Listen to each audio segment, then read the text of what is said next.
Welcome to Dear Diaspora, a podcast celebrating the African diaspora and the change makers, innovators, and entrepreneurs working to make our world a better one to live in. I'm your host, Ndulwa Kowa. Let's get started. Thank you so much for tuning in to episode 10 of Dear Diaspora. I am so excited. I can't believe we're already at episode 10. So much gratitude to everyone for just listening and tuning in every week and sharing the episodes and being excited about the fact that, this podcast exists. I'm super excited and I really look forward to continuing to have these conversations in the future with entrepreneurs and change makers and, innovators and just anyone that's doing really great work across the African diaspora. So before I introduce the next guest, don't forget to subscribe, rate, and review if you're listening on Apple Podcasts. It makes a huge difference. And one key way that it helps is if someone looks up Dear Diaspora on Apple Podcasts, they can see the ratings, they can see reviews and what other people think of the show. And it makes them more likely to actually subscribe and check out a couple episodes. So be sure to leave a review. I would really appreciate it. And if you're listening on any other podcast, listening platform, don't forget to make sure you're following the podcast so that you are updated each time there's a new episode out every Sunday. And also, if you're listening on Spotify, you can share when you're listening to episodes on your Instagram stories, which is really cool. So just like you would share a song, you can also share a podcast. So if you do that, go ahead and tag Dear Diaspora. So just at Dear Diaspora on Instagram, and I will repost and really appreciate you spreading the word about the podcast. All right, I'm so excited to introduce my next guest. He is a serial tech entrepreneur. He's been listed on the Forbes 30 Under 30 list. He's a Mandela Washington Fellow and just overall a super smart entrepreneur. So during our conversation, we talked mainly about Asoriba, which is a CRM for churches. And so what he aims to do, what he and his team aim to do with Asoriba is serve the 500 million Christians that are living on the African continent. So there are about 500 million Christians on the African continent, and essentially Asoriba is going to be the go-to church management platform for African Christians, which is so amazing and such a smart idea. So we have a conversation about his journey, his educational background, and what really encouraged him to get really started with entrepreneurship. And later on in the conversation, we talk about the fact that he is actually a pastor, which is really cool. And we talk a little bit about, the role of the church, especially in African countries, and how churches have essentially, taken the place of a lot of failed, institutions. So that was quite the juicy conversation to have, and so I really appreciated his perspective on that. And he is just such a cool person because we actually attempted to record this episode almost over a month ago, and halfway through a conversation, my Skype recording tool quit, and so we had to stop halfway, and he was no big deal, it's fine, we'll re-record at a different time. And so he was super understanding and super just gracious, and I really appreciate his time, and he's just such a cool person. So I can't wait for y'all to listen to this conversation. So here is my conversation with Nana Prempeh. Nana, thank you so much for being a guest on Dear Diaspora. I'm so happy to have you again. I'm excited to be here again. Thanks for the opportunity. Yes, thank you for being willing to, re-record our session. And so let's start by finding out a little bit more about your upbringing. I know you grew up in Ghana, went to school in Ghana. Could you kind of share a little bit about your experience just growing up back home? Yeah, I'll break it into three parts: primary, secondary, and post university. Let's say for primary, secondary, university, and then after university. So I basically grew up in a big family, a total of 8 siblings from a Christian family. I'm a pastor. My dad is a pastor. The other brothers are pastors. So you're really much I've been involved in the church from childhood. Went to primary school thinking I was the dumbest person. And because it's either you could do maths, read, and do science, or else you weren't good enough. But then down the line, I realized I had some special gifts, and then back in junior secondary school, when things began to get a bit technical in academics, I began to see my strengths. I believe God gave me more intelligence then, because I used to pray and feel very dumb, and like, God, please make me intelligent.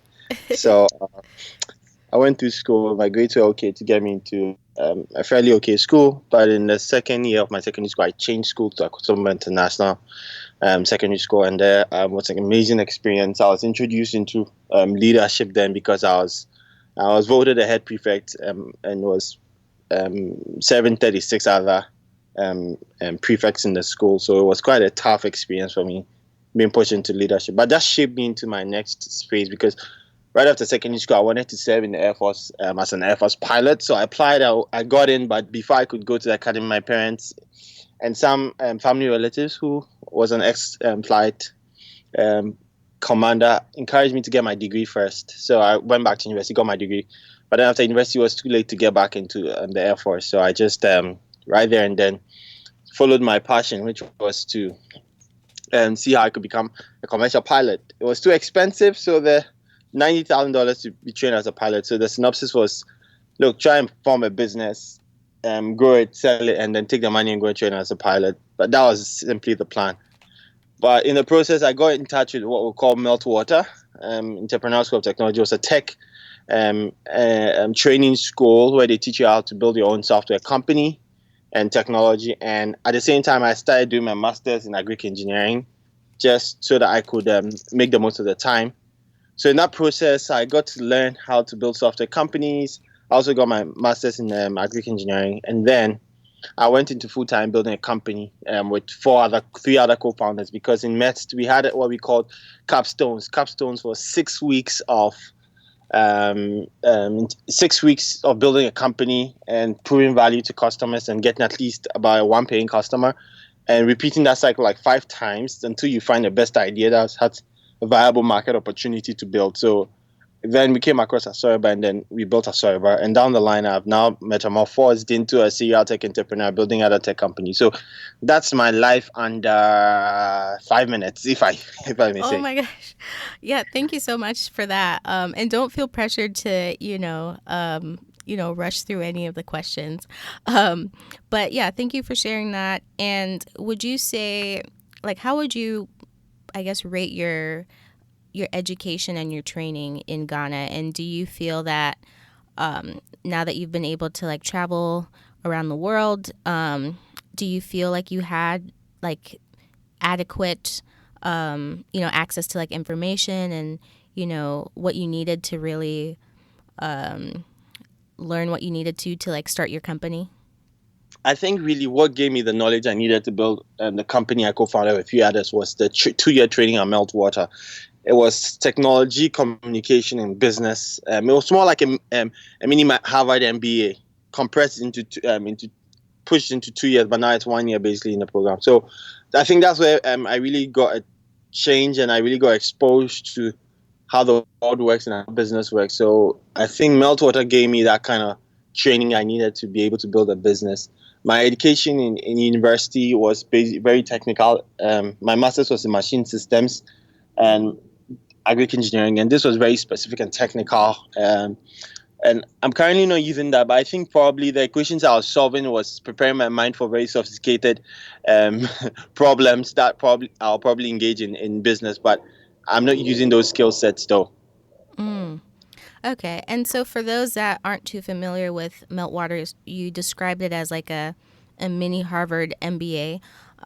What are the like prerequisites? Like, how do you even get into that program? So Meltwater is a very competitive program to be in. It's one of the leading tech training programs in Africa. Has an incubator and now also has a venture or accelerator arm. And I mean, it's the toughest you can think about thousands of people apply, very few, about 30, get to go into the program a year. And really, it's not something you can get in you just because you want to. You have to apply.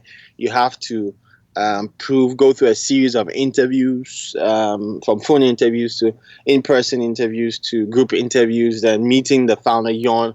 I mean, a very, very rich guy with thousands of employees across the world, the Meltwater organization, and a very, very philanthropic and influential guy who helped some of us to get into the tech space. But basically, you have to go through an interview, and if you make it, you qualify. Technically, Meltwater has been looking for people who are entrepreneurs at heart, and particularly have been looking to build tech businesses. And these are the ideal candidates, but they always look for people who've shown some form of resilience, strength to pursue when things feel hard, because entrepreneurship is a very hard thing. People make it look like it's sexy and sweet, and it's cool. Trust me, it's very difficult. So they want the people who would, continue to push ahead beyond their breaking point and still press on when their businesses look like it's not even working, because that's what is needed to build a successful business. So yeah, it's a tough thing to get into, but that's how it was for us. Wow. And so with your platform, Asoriba, I'm pronouncing that correctly, right? You pronounce that very, very well. Okay, perfect.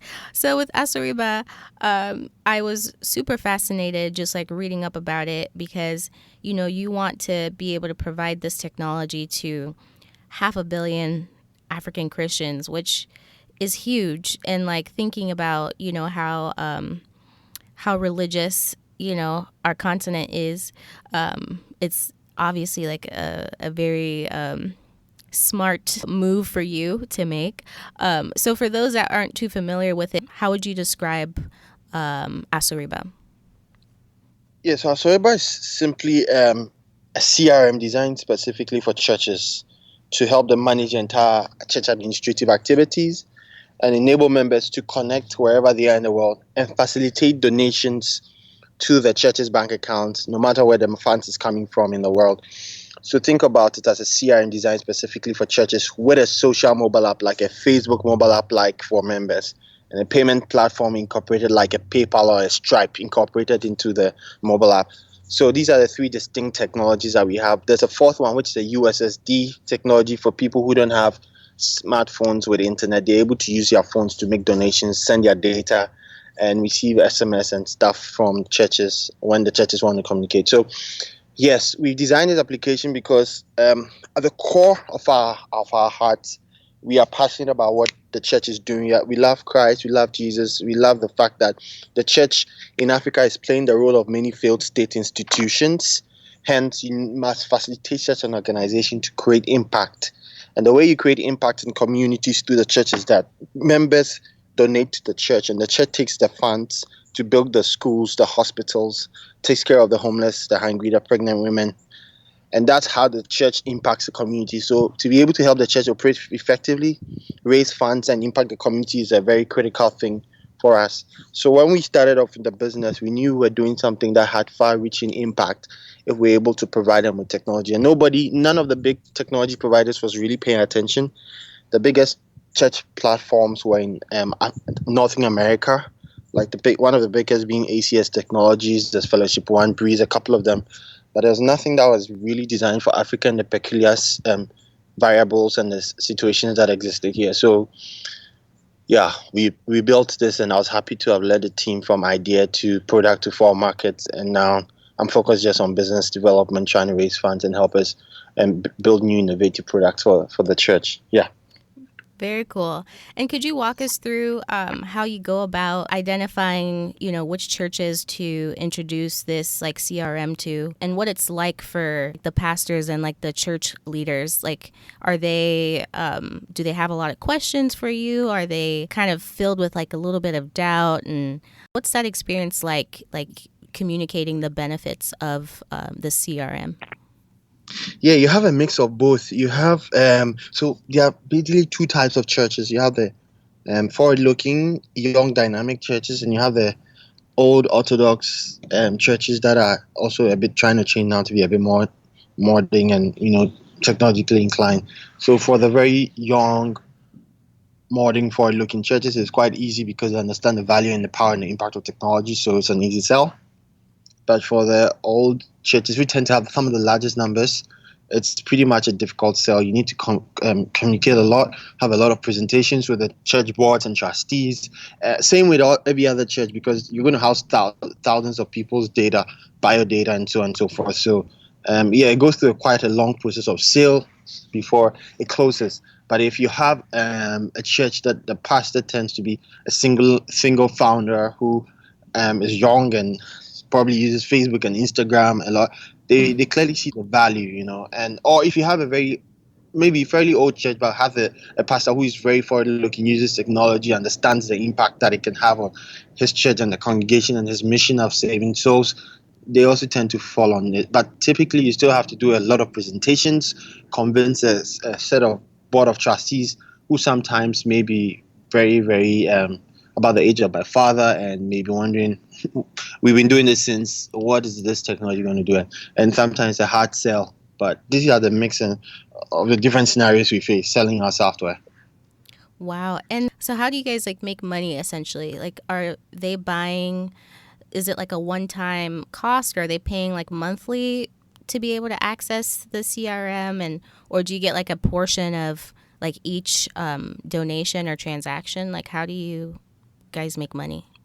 Yeah, so we make money in a multiple number of ways. So first, of course, we're in a subscription era where every software runs in the cloud. So you subscribe for it and it makes the business model work. So it has a subscription service and you can subscribe wherever you are in the world and use it. It starts as low as free for churches below 100. And for churches that are between 100 and 300, it's about 150 Ghana cedis. 150 Ghana cedis is about $30 a month. Yes. And then it goes up and up like that as much as the number of members you have. So we make money through the subscription services. Whenever there's a transaction, we revenue share the charges with the card and mobile money providers. If it's, let's say, MTN mobile money or Visa or MasterCard, whenever there's a transaction, these guys have a charge, and then we revenue share that charge with them. Then we also have some other revenue models, like you can purchase an SMS or a voice SMS within our platform to send messages, and we also get a little fraction on top of that. And finally, we also have experimented with providing enabling financial inclusion within the church space, so that members can begin to get some form of financial cover, so that a lot of burden does not sit on the church. We explored things like funeral insurance, health insurance, and these are very early stages, but we are yet to really expand on those. Wow, that's really cool. And so I wanted to ask, you mentioned something earlier that I thought was interesting. You said the church really has, churches back home are stronger than state institutions, and why do you think that is? And yeah, just tell me a little bit more about what you think about that. Yeah, so I think churches, I said churches play the role of many failed state institutions. Okay. Yes. Okay. So, there could be an entire history back to it, from missionaries and what they did and how they brought education to their country and so on and so forth. But I just want to face the fact as it is now and tell you. So, churches to us in Ghana, Nigeria, it's not just a place you go and worship God and that ends it. Okay, it's in the church that you find your heart. You find your wife or your life partner with your wife. It's in church that you would find your you would begin to pray about your purpose. God, what am I on earth to do? It's in church that you begin to share sermons about you are more than who you are. You can be great, and get inspiration to achieve those amazing things. So the church becomes the seat and the root of a lot of great things that people start, because in those services, in those sermons, when a pastor is admonishing, encouraging you and speaking from the scripture and telling you that you are the head and not the tail, you can be amazing things. From there comes all the imaginations of the different ideas and things you can do. So church doesn't end up being just service. It's a very powerful source of meaning to many people. So when you go on church, you're not just going to serve, you're going to, get inspiration, be motivated, meet the people who love you and the people you love. It's in church that you'll be baptized. It's in church that you get married. It's in church that when you die, you'll be buried. So the church is a very powerful thing for us. Sometimes when you're not certain about the next steps to take in your life in Ghana and Nigeria, our pastors are the people we talk to. We don't have a career coach to go talk to a career coach about what you want to talk to him, and then he might say, okay, look, you should talk to this guy because he's already in that space in the church, and I know he's doing such and such in that industry. So he connects you. So the church is also a connector of people. And a lot of businessmen have discovered themselves because they were in the same church. The pastor tends to be the arbitrator of many family issues. He comes in and he counsels and he speaks to people, and problems that could have become, legal problems are solved at the family level, and they are dealt with, and they pray and then brings peace. So if you don't understand, and by the way, the church builds most of the schools and the hospitals in Ghana. I'm not too sure about Nigeria, and also does a lot of the community work, that's needed. So, a lot of people have attended private schools. Some of the top secondary schools were church secondary schools, some of the top that is in our country. So with all this background, plus even if you have issues and let's say you tend to be an orphan, you probably attach your church that's paying for your school throughout your lifetime, and taking care of people who can't afford but they are active in church, helping them through schools and so on. So if you find this huge number of people who have been impacted so much in the church in a country, what do you think is going to happen? We are going to continue to support the church to do the great things it does and impact our lives. However, the church cannot substitute hard work, analytical approach to solving problems and scientific approaches to solving problems. The church has its role and we are very clear about that. But beyond that, we have to step up and solve problems in Africa. The church can't solve everything. It would motivate us to go and pursue solutions to these problems. So this gives you context about what the church is and why it's so powerful and it's why it's so important. You get what I mean? I'll just end by saying somebody had a very funny statement. I think it's what we said. The reason why a lot of politicians, particularly in my country, don't try and mess up around the church or give the church problems is that they know the church is holding a very significant load. So it's like if you go and tamper with the church and you're basically tempering the lives of many people in the community that depends on it. So with the mosque, not the church, so with the mosque. Okay, Ghana is about 70-30 or 60-40% Muslim, and the mosque does similar things. So I just want you to, just paint a clearer picture for you. Here in the US and probably Canada, you have a lot of state institutions that function, so there may not be a need for a lot of the church to do a lot of those stuff. So yeah. That's I hope great this point. Yeah. Yeah, it's totally. Thank you so much for sharing that perspective. I feel like, from what I've observed, and I grew up back home for like my first 10 years. So I experienced, how great of a resource, churches can be. So thank you for sharing that with the listeners that may not be too familiar with the church's role. But I wanted to ask, and I mean this in like the most respectful way, like, are there ways that you, let's say, like vet certain churches? Like, some churches have been known to like take advantage of their members, or like kind of exploit them for the sake of maybe, their own personal gain. So is there a way, or do you have like systems in place to like make sure that, these churches that you're working with aren't like taking advantage of like their congregations? Or Yeah, one of the things our platform does is to provide transparency within the church. So for the very first time, every single donation, digital, offline transaction can be captured and can be visible to whoever the board of trustees are to ensure that they see everything. For the first time, expenses within the church can be monitored on the platform by key critical people they want to give access to. If it's a whole membership, they can have them give access to them. For the first time, a member can have a trail of all his donations, tithes he's given to his church, because everything is recorded within the app and is accessible offline and online. So our system inherently provides the tools to ensure accountability and transparency. But I want to address something at the underlying core of the question. So think about this. Banks are set up to protect people's funds, right? Mm-hmm. there have been some bad banks that took advantage of people and I mean affected entire financial systems. You talk about the credit crunch that happened in the US and so on. Does that make all banks inherently bad? No. Great. So you do have some churches that do take advantage of people, and those few badness tend to be blown out of proportion in the media because, I mean, some people just generally don't like the church and would want to tell a narrative that is against that the church is bad.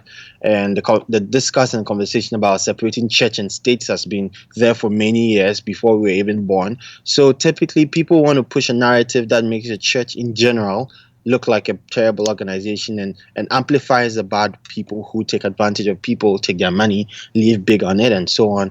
But it's not the masses. I mean, it's not the masses. It's a very, very, very little portion. So the point I want to address here is that the church is not a bad thing. It's not a bunch of people who can't think of for themselves that find themselves in the church and give their money to one single person to live of it. No, it's not so. That is just a very, very, very small percentage of leaders and pastors who've done that.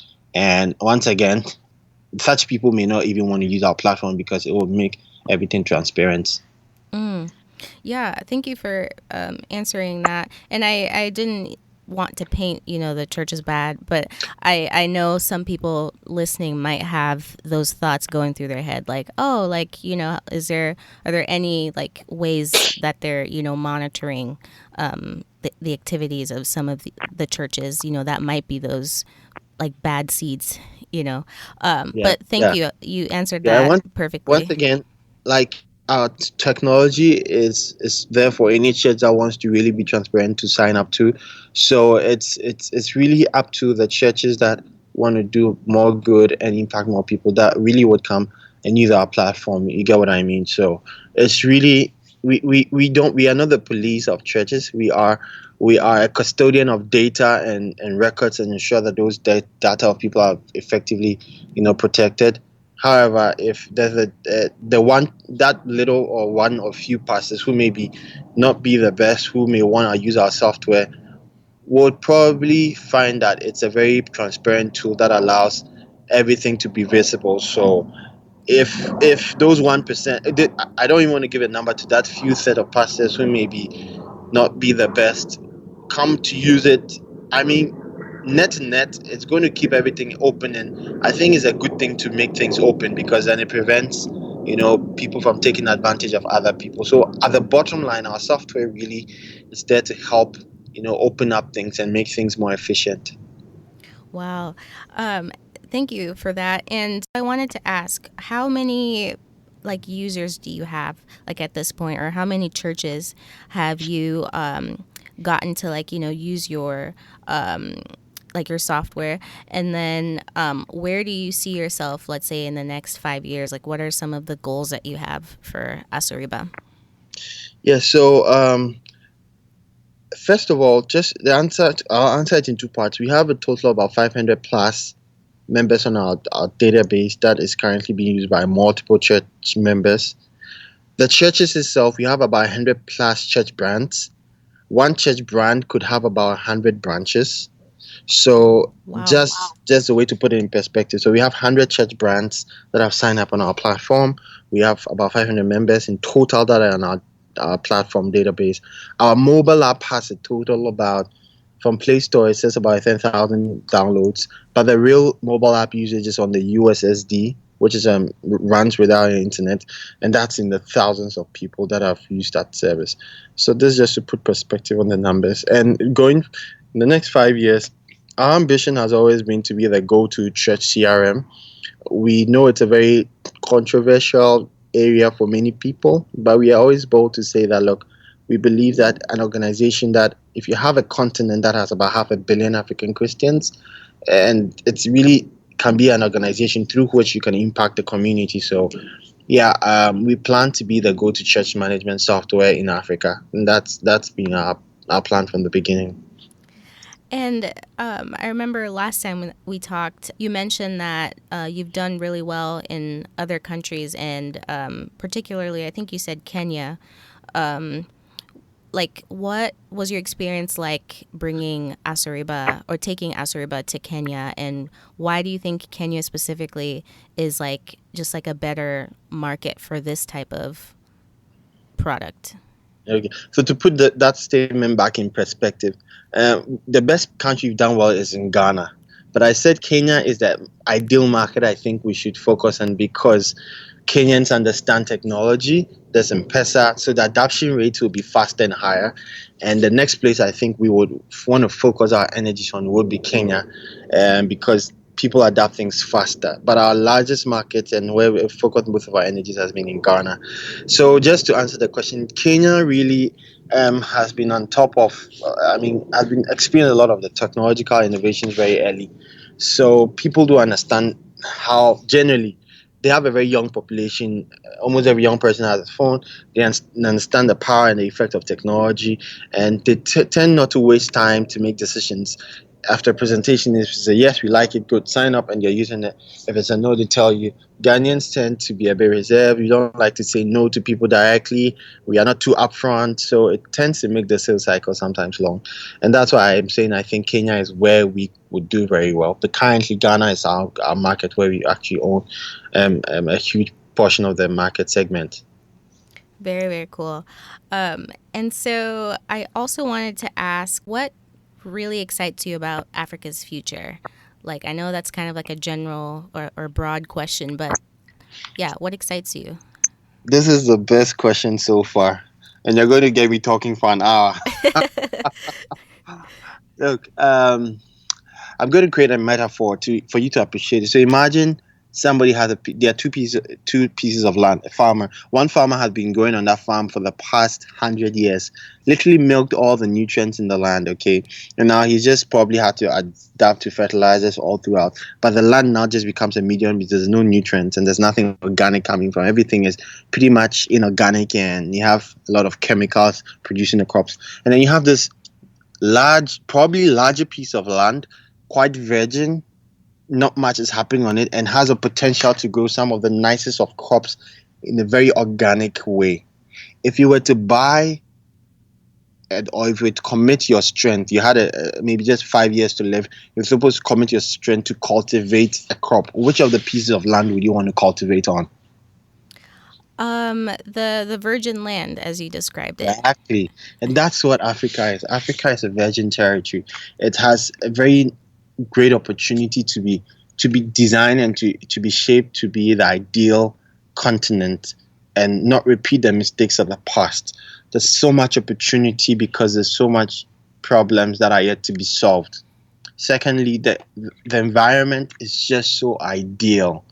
You have a lot of young people, passionate, who are believing to have a very good future and want to change the narrative, want to make Africa a place where they want to stay. They don't want to continue to cross through Libya and through the seas to go into England or Europe to work. No, they want to stay here and build the place they will call home. I mean, the best example to visually describe what the young people want to do is Wakanda in the movie. They want to build their own Wakanda. You get what I mean? Yes. And that's exciting because then you get to be part of a history. America can tell its history. Canada can, Europe, every other person can tell the history because their democracy started quite early. But we have the chance to write our history the right way and put in all the infrastructure needed. The only thing that is critical is that we need to believe in ourselves that we can do it. We don't necessarily need to import and buy from the West or the East to make it happen. We can produce our own things, We can produce anything we want to. I mean, China did it. They looked, they studied, they monitored how it was done, and they built their own thing. And today, I mean, China, forget about what anyone wants to say, has what it takes to be a superpower. So I believe that Africa is really where it is. And unfortunately, what I see is a lot of vultures really ripping Africa apart. Our president, Nana recently was giving a speech at the UN and said, the nations should stop raping Africa. It's like a young lady who is yet to realize the potential and the power she holds to create the next generation. And she doesn't understand what she possesses. And some elderly people just take advantage of her because she didn't know her value and her worth. And that's unfortunately the other side of the story and the narrative. But the next generation of Africans, we know our worth, we know what we can do, we know that so far as we have land and we have life, we can create the generation and the places we want, and we can redefine our communities and build the communities we want. And it's very difficult because it's not just enough to aspire and plan and try and execute. There's another simultaneous battle that we fight. We fight a battle in our minds where a lot of people don't think, maybe for example, they don't think something made in Ghana is good enough. They rather buy it from elsewhere. They don't think they can be great. And you always have to fight with this mindset, and I call it the colonial mindset, because if you understand what happened in the colonial times, many people began to feel like the white man's thing is the best. So you're always fighting against the mindset that you are good enough and what you're producing is strong enough and it can compete globally. And having built and co-founded a company, and I mean traveled the world and presented what we're doing and seen the value of the work, that is the next phase of my life, to encourage every young person to know that, like, you're good enough to build the future you want. You don't need to import something. Yours is unique, distinct. The world is yet to taste of your flavor, and you have to put it out there. So I don't want to continue on with my sermon about the future of Africa, but it's bright. The battles are many, but we will fight and conquer each and every one of them. Wow. Thank you. Wow, that was super powerful. I mean, I loved the sermon. It wasn't too much or anything. Yeah, I mean, I totally agree, and I feel like, especially this generation, like us young people, are fighting that colonial mindset, and just now starting to realize how rich the continent is, and how capable we are of really, like you said, like creating or rewriting our own history, like right now. And I feel like that's super exciting. So yeah, I really appreciate you sharing that. And I feel like our audience is definitely going to connect with a lot of what you had to say. So thank you for that.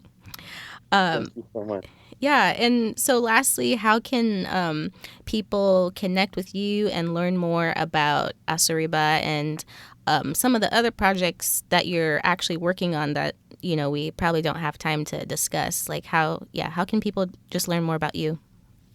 It's pretty simple. At King Nana Prempeh, that's my social media handle. And once you just Google that, you can easily find everything. Just to spell it out, it's KINGNANAPREMPEH, and that's my social media handle. And I tend to take advantage of social media to push out a lot of things that I think and share. Very soon, I'll be starting giving a lot of the young entrepreneurs that come my way and talk to me about what they're doing. I think it's time I use my platform to also in 10 to 15 minutes push their whole business and let them speak about what they're giving out to customers and their businesses and how they can bring value to customers. And I just want to keep pushing as many entrepreneurs as I can, tell their business story. And I believe that it will be a great platform, not just to connect with me, but to connect with many entrepreneurs and in Ghana and Africa who are doing amazing things, and just help us build an amazing place. So that's my social media handle. I do other stuff. As you know, I'm a serial tech entrepreneur. I have a couple of other tech companies. Like one amazing thing that we are working on now is called Grow For Me Africa, where we're basically allowing anyone who wants to go into agriculture but doesn't have the time but has the funds to basically fund the farm and revenue share with the farmer. And that's also a very exciting thing we're doing. So there's so much we could talk about, but I think the best way is to connect on social media and continue to be in touch. Perfect. Yes, and I'll make sure to include all of your social media handles and links to all the really cool work that you're doing. So I really appreciate you sharing that, and you being on the show and re-recording this episode. Yeah, I love this conversation, so I can't wait to share it.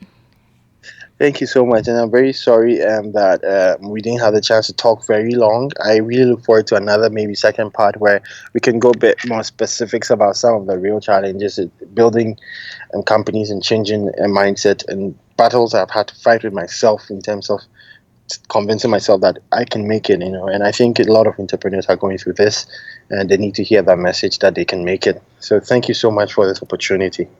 Yes, thank you. And, we'll probably just have to have you come back on the show. That'd be really cool. So, Thank you so much. yeah, thank you.